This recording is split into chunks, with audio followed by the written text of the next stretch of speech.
Muito bem, senhores. Como vocês estão? Estamos dando continuidade ao curso de controle clássico. Eu sou o professor Denis e o tema da aula de hoje é a resposta no domínio do tempo. A bibliografia para essa aula são o livro do Nise, de Engenharia de Sistemas de Controle, e o livro do Ogata, de Engenharia de Controle Moderno. Então, para iniciar, a gente vai começar com o sistema mais simples possível, que é um sistema de primeira ordem, e vamos encontrar a resposta típica de sistema de primeira ordem e analisar a sua curva em função do tempo, ok? Então, vamos iniciar assumindo que um sistema de primeira ordem possui uma função de transferência genérica, h de s, que vai ser igual a A dividido por S mais A. Vamos assumir como entrada um degrau unitário, que tem como função de transferência 1 sobre S. E com isso a gente pode escrever a saída do sistema como sendo A dividido por S vezes S mais A, como é visto no diagrama a seguir. Então nós temos a entrada, I de S, que ao passar pelo sistema, que é representado pela função de transferência A dividido por S mais A, vai produzir uma resposta do tipo O de S, tudo bem? Bom, para determinar a resposta em função do tempo, o que nós precisamos é separar o O de S em suas frações parciais. O resultado dessa operação é visto aqui. Então, a separação em frações parciais dessa função vai ter como resultado 1 sobre S menos 1 sobre S mais A. Okay? Por isso que é importante partir de uma função de transferência que tem A no numerador, porque a resposta na saída fica um pouquinho mais simples. Okay? Bom, em seguida, o que a gente vai ter que fazer é usar a transformada inversa de Laplace para transformar, então, o O de S, que já está separado em frações parciais, no O de T, que é a saída em função do tempo, certo? Então, a transformada de Laplace de O de S, inversa, né, de Laplace de O de S, vai ser igual à transformada inversa de 1 sobre S, que dá 1, e 1 sobre S mais A, que dá E elevado a menos AT, ok? De modo que a saída daquele sistema h de S igual a mais h de S igual a A sobre S mais A, como entrada 1 sobre S, vai ser 1 menos E elevado a menos A vezes T. Tudo bem? Então, essa função tem como curva essa curva em azul. Note que o eixo y está normalizado até 1, já que a entrada é o degrau unitário, e o eixo x, que é o eixo do tempo, está normalizado pela constante a. De modo que, uma vez conhecendo a, você pode até descobrir quanto vale qualquer valor usando essa curva aí plotada, tá bom? Bom, aqui já está representado dois valores muito importantes. Um é o tempo de subida, que é o TR, e outro é o tempo de acomodação, que é o TS. Mas a gente vai ver esses conceitos mais para frente. Tudo bem?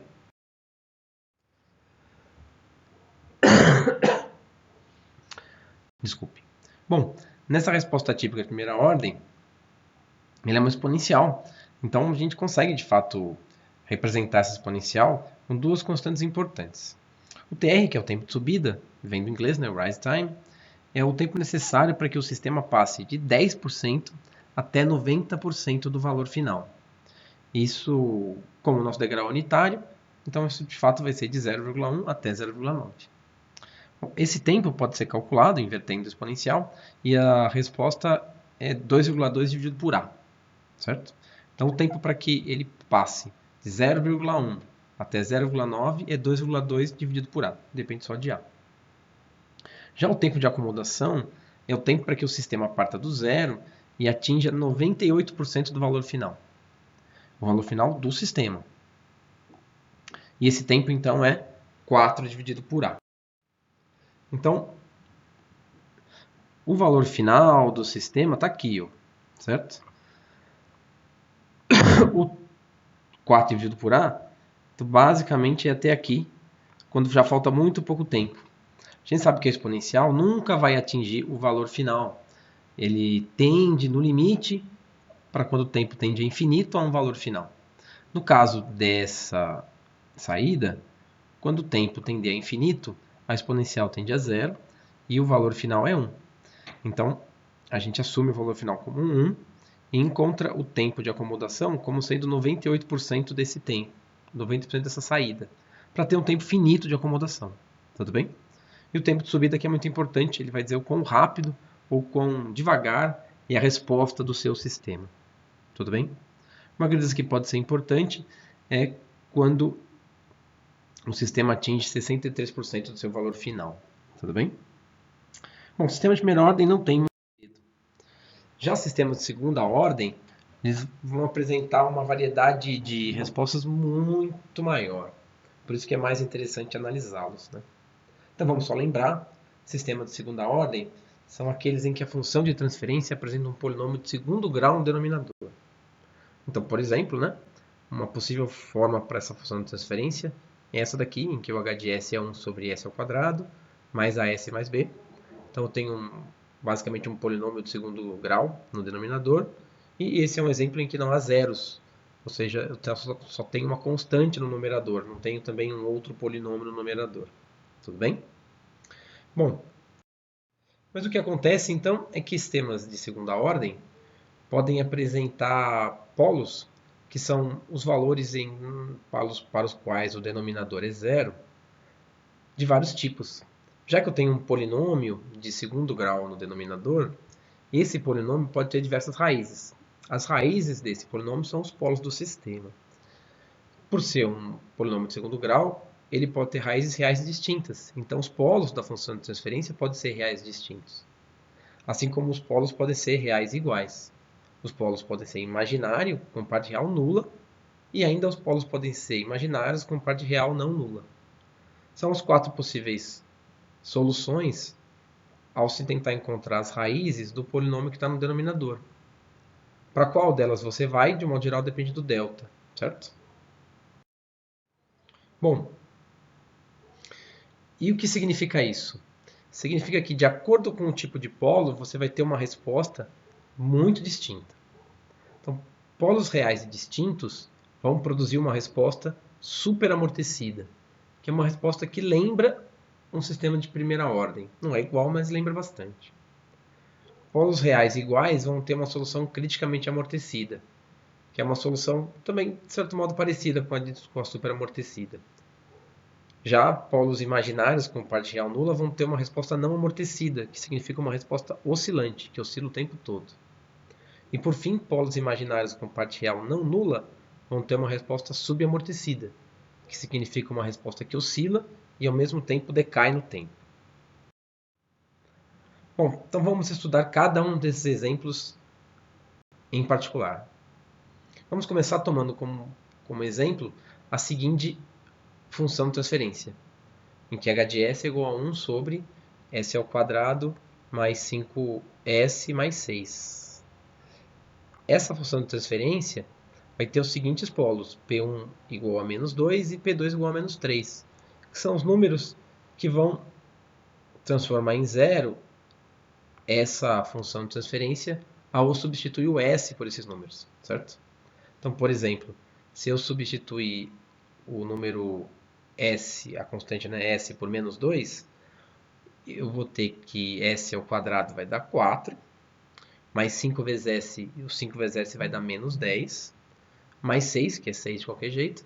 Então, vou ter 4 menos 10 mais 6 é igual a zero. Então, note-se que menos 2 é uma raiz do polinômio que está no denominador e, portanto, é um polo para a função de transferência. Certo? Assim como menos 3 também vai ser. Aqui embaixo a gente vê o gráfico, o diagrama de polos e zeros dessa função de transferência. Então, notamos aqui que a gente tem um polo em menos 2 e um polo em menos 3. Ok? Simples. Os dois polos são reais. Para entender como esse sistema gera sua solução, vamos assumir novamente uma entrada com degrau unitário, ou seja, que tem função de transferência 1 sobre S, encontrar a saída em função de S como sendo o produto entre I de S vezes H de S. Em seguida, a gente precisa separar em frações parciais essa função. Uma vez separado em frações parciais, é possível aplicar a transformada inversa de Laplace e, finalmente, encontrar a resposta em função do tempo. Então, percebe-se que essa resposta em função do tempo nada mais é do que a soma entre duas exponenciais, que vem dos dois primeiros termos da transformada inversa de Laplace, e uma constante que vem do termo que tem bastante a ver com o degrau, certo? Muito bem. Aqui no gráfico a gente vê plotado a saída, essa resposta em função do tempo. Então percebe-se que o começo da curva é bastante distinto em relação a uma curva de primeira ordem, porque ela tem um início suave, né? Mas depois ela se assemelha bastante a um sistema de primeira ordem, tudo bem? Então, resposta de polos reais distintos sempre vai ter essa mesma cara, sempre vai ter essa mesma forma, tudo bem?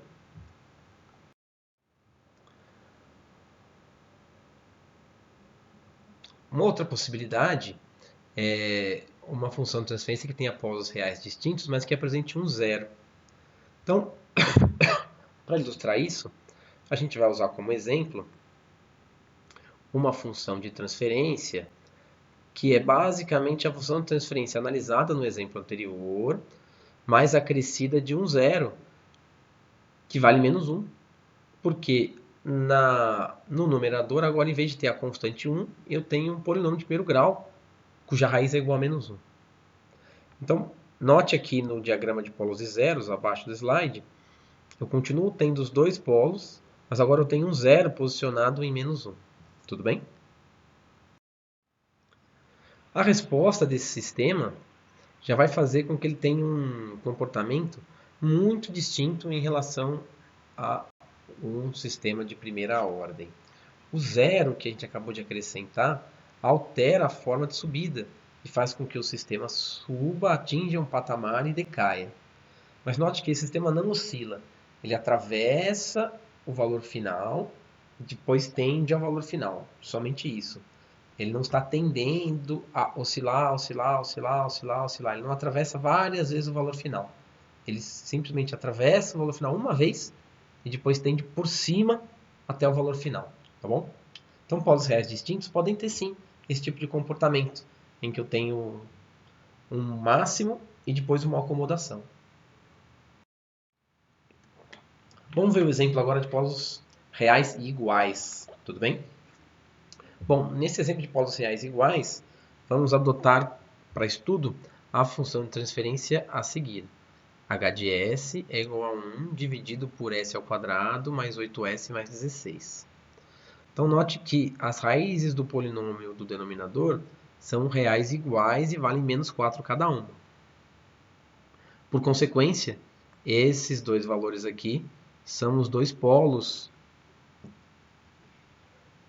dessa função de transferência. E estão representados aqui. Os dois polos estão alinhadinhos no menos 4. Tudo bem? A saída desse sistema é obtida da mesma forma. Usa-se um degrau unitário, multiplica-se pela função de transferência, quebra-se o sistema em frações parciais, e depois de quebrado em frações parciais, a gente precisa encontrar a transformada inversa de Laplace. Nesse caso, o que é mais típico é este último termo da resposta em função do tempo. Note que ele é uma reta multiplicada por uma exponencial, né? Então eu tenho um exponencial e elevado a menos 4t, e depois eu tenho t vezes e elevado a menos 4t. Isso vem do fato de que é impossível ter duas exponenciais com o mesmo expoente e que ainda assim deem funções linearmente independentes, certo? A primeira função linearmente independente para resolver esse caso é t vezes e elevado a menos 4t. Tudo bem? De qualquer modo, a resposta, ao se observar a resposta em função do tempo, nota-se que ela é muito parecida. O início dela também é um início suave e ela vai tendendo a um valor de acomodação, um valor final, certo? Da mesma forma que nós tínhamos no sistema de polos reais distintos que não possuía zeros, certo? Então, polos reais iguais e polos reais distintos são matematicamente bastante distintos, mas o comportamento do sistema de controle é muito parecido. Tudo bem? Bom, sistemas com polos imaginários e com parte real nula. Então, esse é o caso em que a função de transferência apresenta um polinômio no denominador cujas raízes, sempre serão números imaginários. Então, estão aqui as duas raízes, que são os dois polos da função de transferência. Eles são números imaginários puros, certo? Lembrando que aqui em controle, a raiz de menos 1 é representada como j. Então, os dois polos é mais j, que é a raiz de menos 1 vezes 3, e menos j vezes 3. Tudo bem? Então, o diagrama de polos e zeros, dessa vez, não está alinhado no eixo real. Dessa vez, os polos são complexos e estão distribuídos no eixo imaginário. Tudo bem? Bom, aquele sistema vai ter como solução uma função que oscila. Uma exponencial complexa pode ser reescrita como uma soma de senos e cossenos. Em alguns casos, a soma de exponenciais complexas dá somente um cosseno, somente um seno. Então, a solução para aquele sistema vai ser uma constante menos um cosseno. Essa constante, de certo modo, dá a fase do sistema, certo? Então, essa resposta é uma resposta oscilante. Percebe-se que a amplitude da oscilação, tanto em seus valores mínimos quanto em seus valores máximos, não se altera, nem para baixo, nem para cima. Portanto, esse sistema simplesmente vai oscilar para sempre, certo?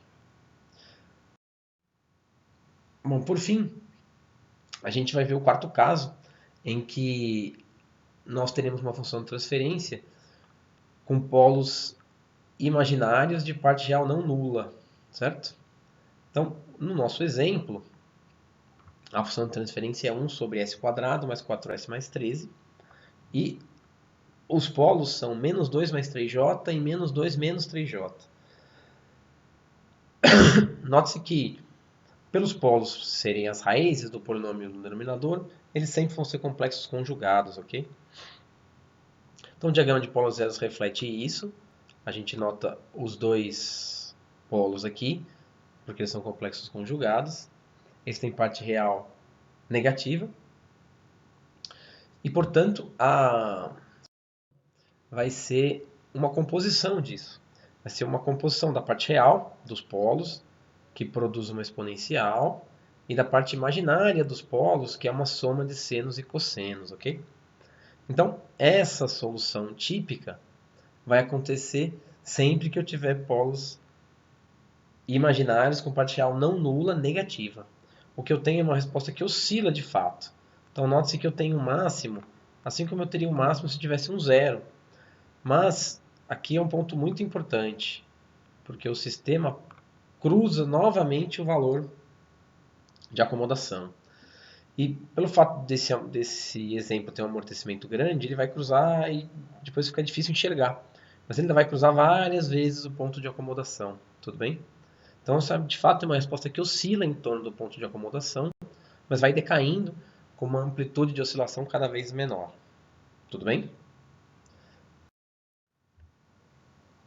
Então, como vimos, o comportamento do sistema de segunda ordem depende do tipo de polos que ele apresenta, certo?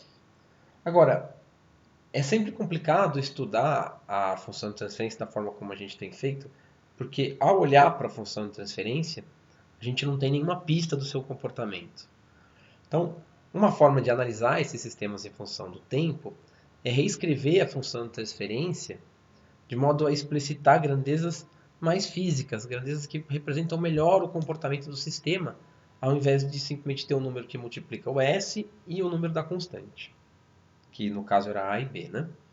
Então, a gente vai trocar a forma como a gente escreve a função de transferência para explicitar a relação de amortecimento e a frequência natural. A gente já vai ver o que essas duas grandezas significam um pouquinho mais para frente. Então, é uma operação matemática, certo? É possível demonstrar que uma função de transferência típica, mas que não tem zeros, isso é uma coisa importante. Então, uma função de transferência típica de segunda ordem, que apresenta uma constante como numerador e um polinômio qualquer como denominador, pode ser reescrita dessa forma, né? Em que eu deixo o número 1 multiplicando s quadrado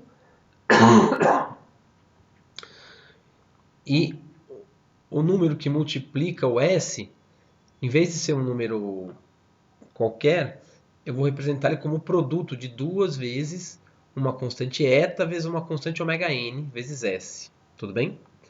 Eta vezes ômega-n vai me produzir... vai ser o produto que vai representar o s, né? E o termo independente desse polinômio, o termo que não tem s, vai ser ômega-n ao quadrado.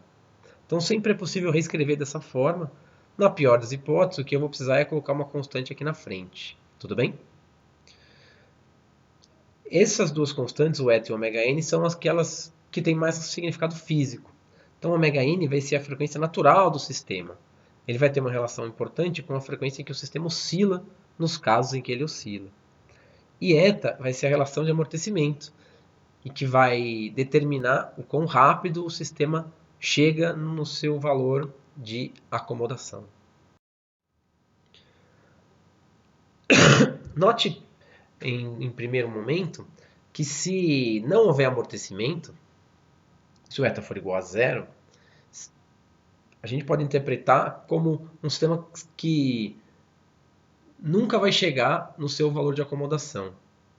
Do ponto de vista matemático, ao olhar a função de transferência e assumindo eta igual a zero, o que a gente percebe é que a gente vai cair numa função de transferência que tem esse comportamento aqui. Sendo que esse número mais é sempre positivo e o ômega-n é um valor positivo. De modo que os polos dessa função de transferência são obrigatoriamente complexos, certo? Porque na hora de encontrar os polos, eu vou ter que fazer com que s ao quadrado é igual a menos ômega-n ao quadrado. E, portanto, os polos P1 e P2 vão ser iguais a mais ou menos a raiz de menos ômega-n ao quadrado. Essa raiz de ômega-n ao quadrado é um número positivo. Então não tem como, isso vai ser sempre um valor complexo. Aí a raiz de ômega-n vai dar só ômega-n e os polos vão ser sempre mais ou menos ômega-n. A resposta no domínio do tempo para esse sistema é uma oscilação com frequência ômega-n, certo? Então, aqui a gente vê representado três possíveis soluções. Note-se que, como eta é sempre zero, o máximo que se pode alterar dessa função de transferência é ômega-n, o que vai produzir oscilações com frequências distintas. Vai produzir sistemas que oscilem mais rápido ou sistemas que oscilem mais devagar, mas sempre sistemas que oscilam continuamente. Não decaem e nem crescem a sua amplitude de oscilação, tá bom? Então a relação de amortecimento já é interessante porque quando eu observar que ela é zero, eu já tenho certeza que eu tenho uma solução do tipo polos complexos com parte real nula. Ok, mas e quando o eta for diferente de zero? Bom, então a gente vai ter outros casos possíveis. Para poder analisar esses casos, a gente precisa encontrar a forma dos polos em função de eta e ômega-n.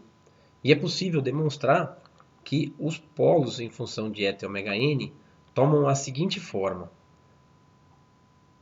Então, os polos vão ser menos eta ômega-n mais ômega-n vezes a raiz quadrada de eta ao quadrado menos 1. Sem o j. A raiz de menos 1 vai aparecer de acordo com a relação entre eta ao quadrado e o menos 1. Tudo bem? Então essa é a resposta típica de sistemas de segunda ordem, uma vez que eu escrevo a função de transferência, agora a partir da relação de amortecimento e da frequência. Bom, então ao observar a forma dos polos, o que eu preciso fazer é uma análise delas para determinar qual o valor ou qual a faixa de valores de eta, da relação de amortecimento, para descobrir qual dos comportamentos. Um deles a gente já percebeu, que quando eta é igual a zero, os polos vão ser imaginários com parte real nula, certo? Este fato vai acontecer aqui, né? Quando o eta for igual a zero, obrigatoriamente eu vou ter aqui a raiz quadrada de 0 menos 1. Então, eu vou ter a raiz quadrada de menos 1. A raiz quadrada de menos 1 é j. E o outro pedaço, que não está multiplicado por j, vai ser 0.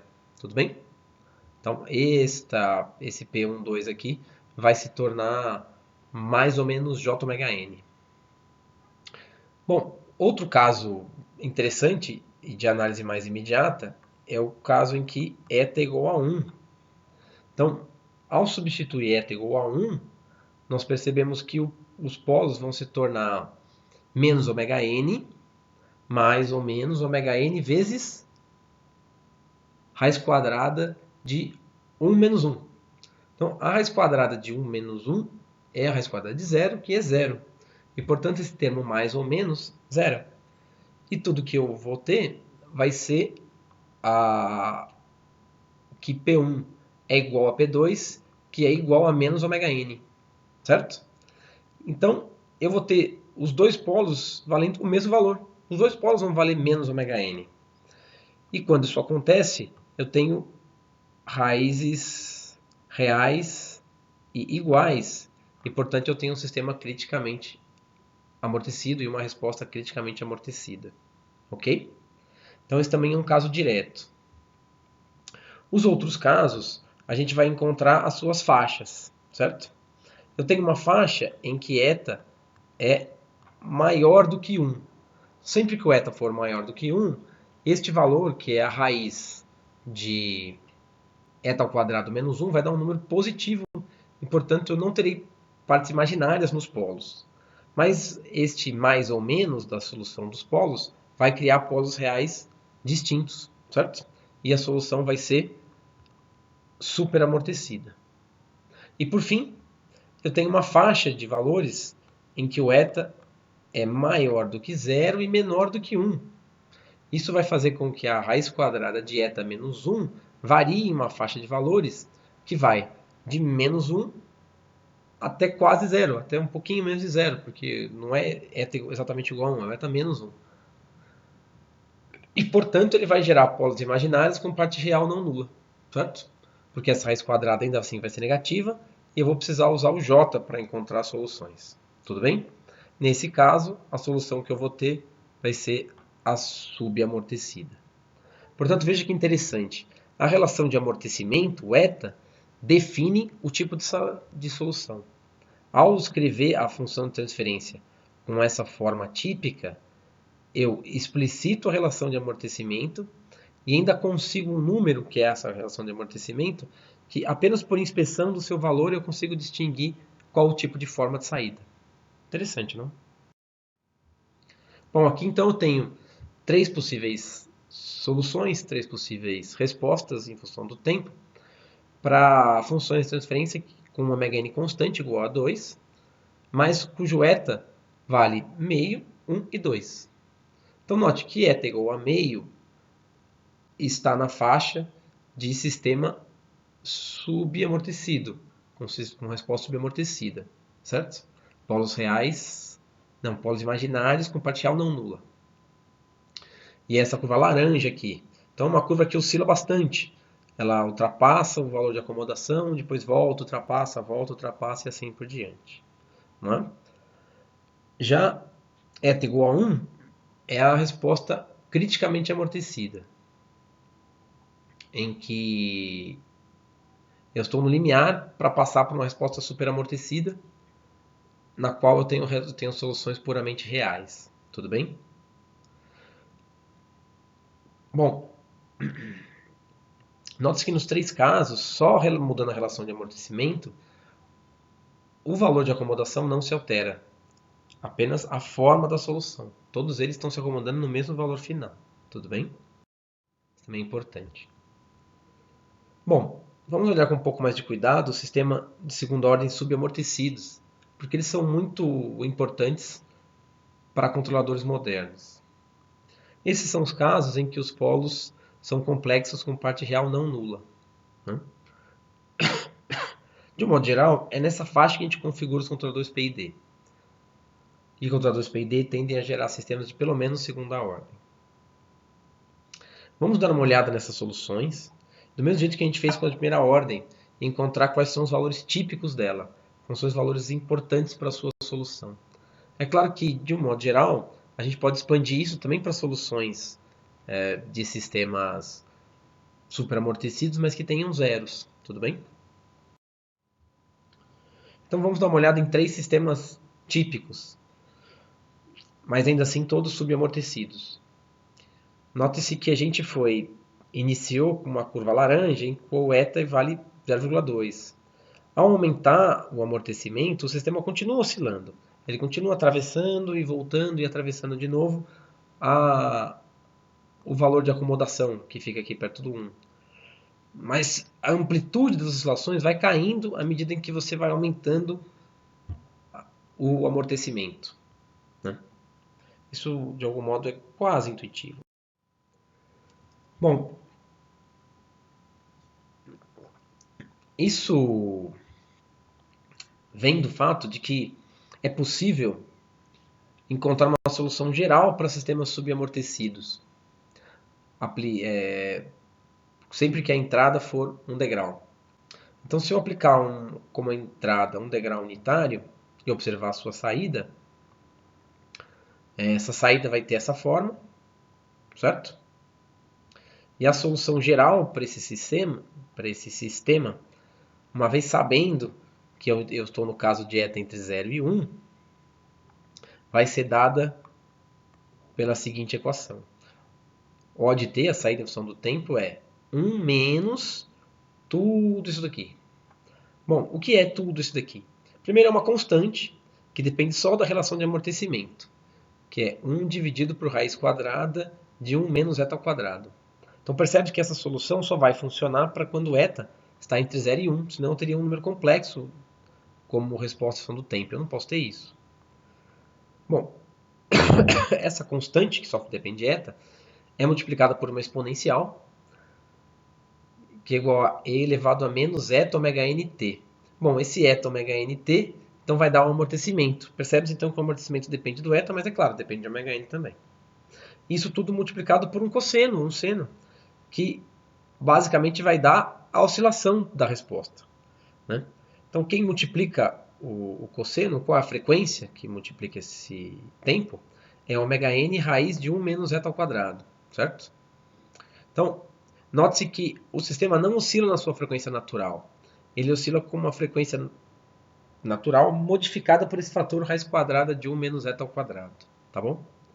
Além disso, o sistema vai ter uma fase, que aqui está representada como φ. Essa fase também pode ser calculada como sendo o arco tangente de eta dividido por raiz de 1 menos eta ao quadrado. Então, note-se que, apesar de ser uma forma um pouco comprida, de ter muitas coisas a se acrescentar nessa equação de O em função do tempo, da saída em função do tempo, ainda é uma resposta analítica, o que significa que trata-se de um caso de fácil análise, fácil compreensão de tudo que está acontecendo. Basta criteriosamente observar a saída em função de ômega n e eta. Tudo bem? Bom, então, ao analisar essa solução, o que a gente percebe é que eu vou ter uma frequência de oscilação, ômega n, que é ômega, que é uma ômega n alterado. Tudo bem? E essa oscilação, ela é coberta por uma envoltória, porque existe um produto, né? Então eu vou ter uma envoltória nessa oscilação, que é a exponencial, e elevado a menos eta ômega nt. Vamos olhar no gráfico. Então, quando a gente observa a solução subamortecida, que é a curva azul do gráfico, da resposta ao degrau, a gente vai ter uma frequência angular, né? Ou uma frequência mesmo de ômega n raiz de 1 menos eta ao quadrado dividido por 2π, e a envoltória é a exponencial. Então, à medida que eu for aumentando esse eta, essa exponencial de envoltória vai descer cada vez mais rápido, e, portanto, as amplitudes de oscilação vão ficando cada vez menores caso eu altere o eta. Mas é possível, então, esboçar a solução conhecendo apenas isso, certo? Eu posso fazer um esboço da exponencial e depois, dentro da exponencial, eu faço um sistema que oscila com a seguinte frequência. Eu não preciso desenhar diretamente esse valor. A única coisa que não fica exatamente colocada é a fase, tudo bem? Mas eu sei que o sistema parte do zero, que essa fase está aqui para corrigir o problema todo, ok? Bom, ao olhar aquela resposta, então a gente pode agora encontrar grandezas típicas para representá-la, né? Uma grandeza importante é o overshoot, a ultrapassagem. É quanto o sistema desgarra do ponto de acomodação, do valor final dele, percentualmente. Então, como é uma resposta ao degrau unitário, se caso o sistema tenda de fato ao degrau unitário, o valor final do sistema vai ser 1. Mas se para chegar em 1 ele primeiro passa por 1.4, então eu vou ter um overshoot de 40%, certo? Então o overshoot de fato é uma grandeza muito importante, a gente já vai ver ele no gráfico. Estamos vendo as definições aqui. A outra coisa é o instante de pico.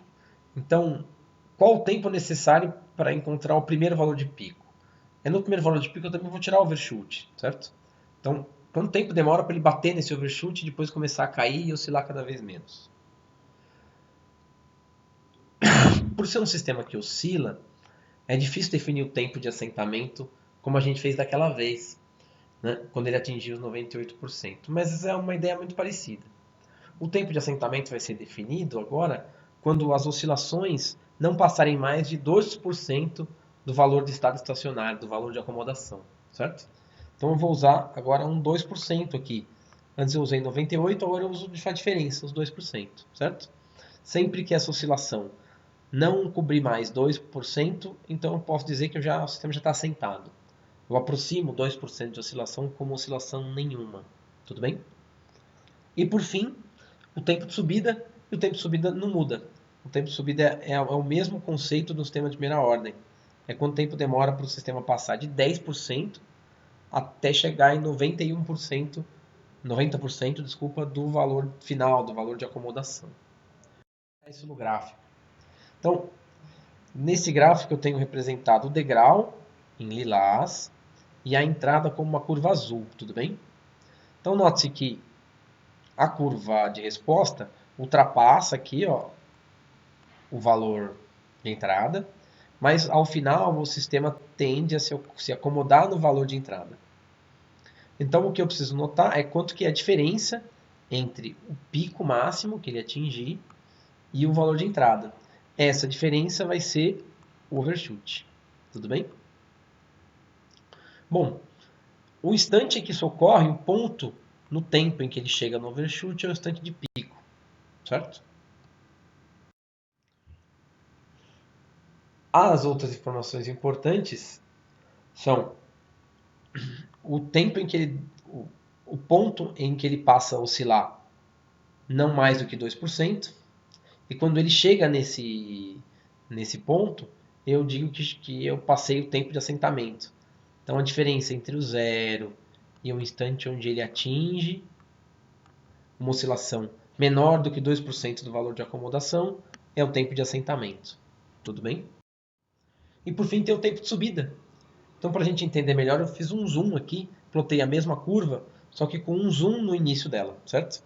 Então, note que a curva parte e eu tenho o overshoot aqui, ó, certo? O instante de pico está aqui, né? Eu vou olhar a subida, e a subida não importa se teve ultrapassagem ou não, é de 10% até 90% do valor de acomodação, do valor final da resposta do sistema. Tudo bem? Como calcular esses parâmetros, uma vez que eu entendi eles do ponto de vista de resposta? Bom, todos eles são possíveis de deduzir de alguma forma, tudo bem? Aqui estão as equações já deduzidas, parte da dedução delas está na bibliografia. Então o overshoot, que a gente vai chamar aqui de o P%, é 100 vezes, porque eu quero ele em porcentagem, vezes uma exponencial. A exponencial de quanto? De menos eta vezes π dividido por raiz de 1 menos eta ao quadrado. Então depende basicamente do eta, não da frequência. Quanto ele vai atingir de overshoot. Tudo bem? Agora, o instante de pico, o tempo que ele demora para chegar no pico, já vai ser feito por essa outra conta aqui, ó. Então, o tempo de pico vai ser definido como π dividido por raiz, π dividido por ωn, vezes a raiz quadrada de 1 menos zeta ao quadrado. Note como esse raiz de 1 menos zeta ao quadrado é importante, né? Já o tempo de assentamento ele tem uma equação muito complicada, mas é possível mostrar que com uma aproximação razoável, sem cometer muitos erros, a gente pode aproximar ele como 4 dividido por eta vezes ωn, tudo bem? E esse vai ser o nosso tempo de assentamento. Então é uma conta simples.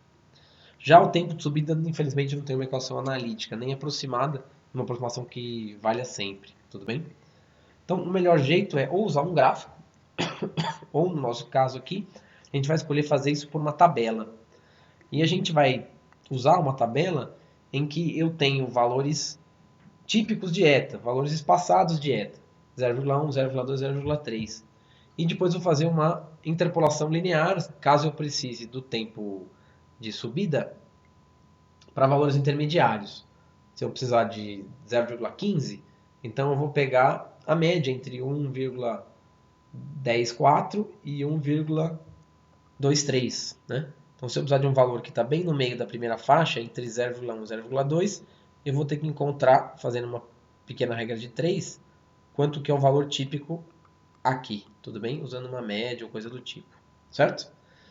Isso vai me garantir que eu vou errar pouco, porque eu vou interpolar entre dois pontos próximos, tudo bem? Note-se que essa tabela não é feita em tempo de resposta, em tempo de subida, desculpe. O que eu tenho na tabela é o tempo de subida multiplicado por ωn. Isso tem uma grande vantagem, porque esses números, 1,104, 1,203, são números, passam a ser números adimensionais. Basta eu saber qual é o ωn, qual é a frequência de oscilação natural. Isso vai me dar qual o tempo de subida. Tá ok? Vamos ver um exemplo? Então, dado um sistema que tem a seguinte função de transferência, descrita dessa forma aqui, pede-se para que a gente encontre a frequência natural, a relação de amortecimento, os polos, o valor de overshoot percentual, um instante de pico, o tempo de assentamento e o tempo de subida aproximado. Ou seja, para a gente calcular em cima dessa função de transferência, tudo o que se pode saber sobre a resposta ao degrau. Tudo bem? Então, o primeiro passo é calcular a frequência natural. Eu sei que a frequência natural está aqui, ó. Esse 16, tanto no numerador quanto na ponta do denominador, no termo independente do denominador, são iguais a ωn ao quadrado, certo? Então, para encontrar a frequência natural, basta calcular a raiz de 16 e eu encontro a frequência natural como sendo 4. Já a relação de amortecimento, eu tenho que descobrir a partir do termo que multiplica S, que no caso é 2,4. Eu sei que 2,4 é igual a 2 vezes zeta vezes ωn. Como eu já calculei o ωn como 4, basta passar dividindo lá o 2 e o ωn, e eu vou calcular o eta como sendo 2,4, que veio da função de transferência, dividido por 2 vezes 4, que é o ωn que eu conheço. Isso me dá um valor de eta de 0,3. Agora que eu conheço ωn e conheço eta, eu conheço tudo, certo? A gente tem uma expressão para calcular os polos. Então basta pegar a expressão que está nos slides e calcular quanto vale os polos. Note que esse eta está na faixa entre 0 e 1. Então, essa função de transferência é um sistema, vai dar origem a um sistema com resposta subamortecida, resposta oscilante. Tudo bem? Então, os polos vão ser igual a menos 1,2 mais ou menos 3,8J. Bom, agora, como vai ter esse sistema, então ele vai ter overshoot, ele sempre oscila. Então, posso calcular o overshoot. O overshoot, então, vai ser 100 vezes, porque eu quero em porcentagem, né? A exponencial de menos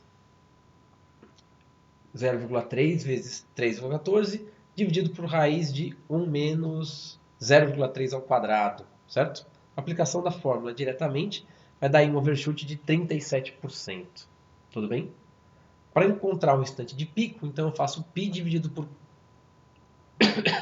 ωn vezes 1 menos 0,3 ao quadrado. Isso vai me dar um tempo de pico de 0,82. Já o tempo de assentamento Eu vou usar a fórmula aproximada, que é 4 dividido por 0,3 vezes 4. Vai dar um tempo de assentamento de 3,3. Já o tempo de subida eu vou precisar encontrar pela tabela. No nosso caso, o eta deu 0,3. Então eu tenho o valor exato da tabela, não preciso interpolar. Como eu não preciso interpolar, eu tiro direto da tabela, que o tempo de subida vezes ωn é 1,321. Tudo bem? Bom, então para encontrar o tempo de subida, basta pegar esse 1,321 que veio da tabela e dividir por ωn. Note que se o ωn estiver em radianos por segundo, basta dividir diretamente para encontrar um tempo de subida em segundos. Tudo bem? Aqui não foi colocada a unidade porque nada está com unidade, não tem nenhuma menção sobre a unidade da função de transferência. Mas se tiver em radianos por segundo, que é a unidade comum, o tempo de subida vai estar em segundos. Ok? Bom, então com isso a gente encerra a parte teórica. Eu deixo aqui uma pequena exemplo para que eles tiverem acesso ao software MATLAB. Esse código simples, que envolve 6 linhas, é capaz de gerar essa saída. E uma vez escrevendo, já com o ωn que a gente conhece e o eta como 0,3, a gente está escrevendo a transfer function em função deles, né? Esse é um jeito de escrever já direto a transfer function. Ó. Ela é ωn ao quadrado dividido por 1 mais 2 vezes eta vezes ωn s, né? E o 1 é o 1 do s ao quadrado, mais ωn ao quadrado, certo? Então, eu uso a função tf para gerar uma transfer function. O poly de h vai calcular quais são os valores dos polos. O step info vai me dar quais são todos aqueles parâmetros calculados, que a gente aproximou pela tabela ou usou o cálculo direto. E o step plot ainda vai me dar como é essa saída, para que eu possa comparar e ter uma ideia dessa solução. Tudo bem? Então, quem tiver acesso ao MATLAB pode usar essas linhas de comando para checar as nossas soluções. Então, vamos agora a alguns exercícios importantes. Então, lembrando que a gente tratou aqui da resposta em função do tempo para sistemas de primeira e segunda ordem. Tudo bem? Funções de transferência de primeira e segunda ordem. Não importa se as funções de transferência eram de malha aberta ou fechada. Então, o primeiro exercício, ele dá duas respostas em função do tempo. E pede para que a gente determine as suas funções de transferência, o tempo de subida e de acomodação. No segundo exercício, são dadas 4 funções de transferência e pede-se que sejam determinados os polos, os zeros, que se faça o diagrama de polos e zeros e a partir disso identifique o tipo de resposta. Então a gente tem que olhar entre aquelas 4 possíveis respostas, certo? De acordo com a característica dos polos. O terceiro exercício, né, que veio do livro do Nise, ele pede que, dados as funções de transferência de segunda ordem a seguir, a gente encontre a relação de amortecimento, a frequência natural e identifique de novo o tempo de resposta, certo? Então a gente vai reescrever essas funções de transferência já pensando na relação de amortecimento e na frequência. Bom, agora a gente volta ali para o caso 1 e faz o diagrama de polos e zeros, porque é importante. Isso vai determinar como é a solução. O exercício 5 pede para que a gente resolva manualmente a resposta ao degrau unitário da função de transferência baixa, certo? Então você pode escolher de duas formas, ou usar a solução conhecida, mas para usar a solução conhecida eu preciso encontrar quanto que vale ωn e quanto vale a relação de amortecimento, ou eu uso o método padrão usando a transformada inversa de Laplace, tudo bem? E por fim, eu tenho 4 funções de transferência e estou pedindo tudo. Frequência natural, relação de amortecimento, polo, overshoot, instante de pico, tempo de assentamento e o tempo de subida aproximado. Tudo bem?